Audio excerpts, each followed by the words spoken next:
پیدائش کی کتاب اس کا 15واں باب پہلی آیت سے پڑھیں گے۔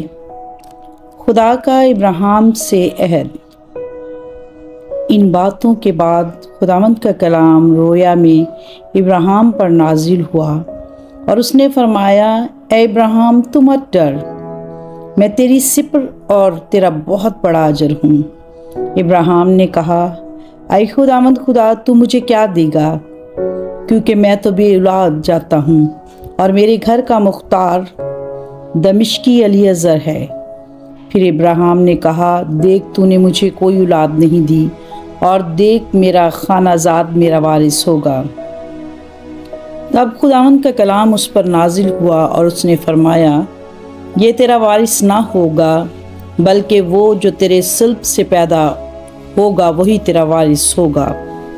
اور وہ اس کو باہر لے گیا اور کہا کہ اب آسمان کی طرف نگاہ کر، اور اگر تو ستاروں کو گن سکتا ہے تو گن۔ اور اس نے کہا کہ تیری اولاد ایسی ہی ہوگی۔ اور وہ خداوند پر ایمان لایا اور اسے اس کے حق میں راست بازی شمار کیا۔ اور اس نے اس سے کہا کہ میں خداوند ہوں جو تجھے کسدیوں کے عور سے نکال لایا کہ تجھ کو یہ ملک میراث میں دوں۔ اور اس نے کہا، اے خداوند خدا، میں کیوں کر جانوں کہ میں اس کا وارث ہوں گا؟ اس نے اس سے کہا، میرے لیے 3 برس کی ایک بچیا اور 3 برس کی ایک بکری اور 3 برس کا ایک مینڈھا اور ایک کمری اور ایک کبوتر کا بچہ لے۔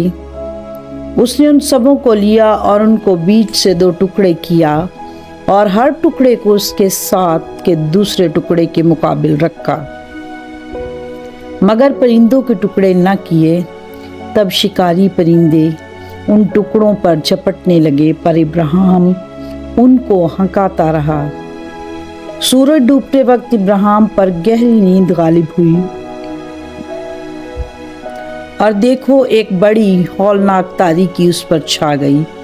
اور اس نے ابراہیم سے کہا، یقین جان کہ تیری نسل کے لوگ ایسے ملک میں جو ان کا نہیں پردیسی ہوں گے، اور وہاں کے لوگوں کی غلامی کریں گے، اور وہ 400 برس تک ان کو دکھ دیں گے۔ لیکن میں اس قوم کی عدالت کروں گا جس کی وہ غلامی کریں گے، اور بعد میں وہ بڑی دولت لے کر وہاں سے نکل آئیں گے، اور تو صحیح سلامت اپنے باپ دادا سے جا ملے گا اور نہایت پیری میں دفن ہوگا۔ اور وہ 4تھی پشت میں یہاں لوٹ آئیں گے، کیونکہ اموریوں کے گناہ اب تک پورے نہیں ہوئے۔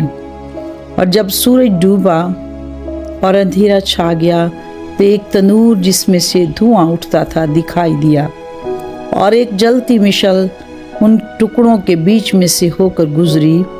اسی روز خداوند نے ابراہیم سے عہد کیا اور فرمایا کہ یہ ملک دریائے مصر سے لے کر اس بڑے دریا یعنی دریائے فرات تک، کنینیوں، کزینیوں اور کدمونیوں، ہیتیوں، فریزیوں اور رفائم اور اموریوں اور کنانیوں اور جرجاسیوں اور یبوسیوں سمیت میں نے تیری اولاد کو دیا ہے۔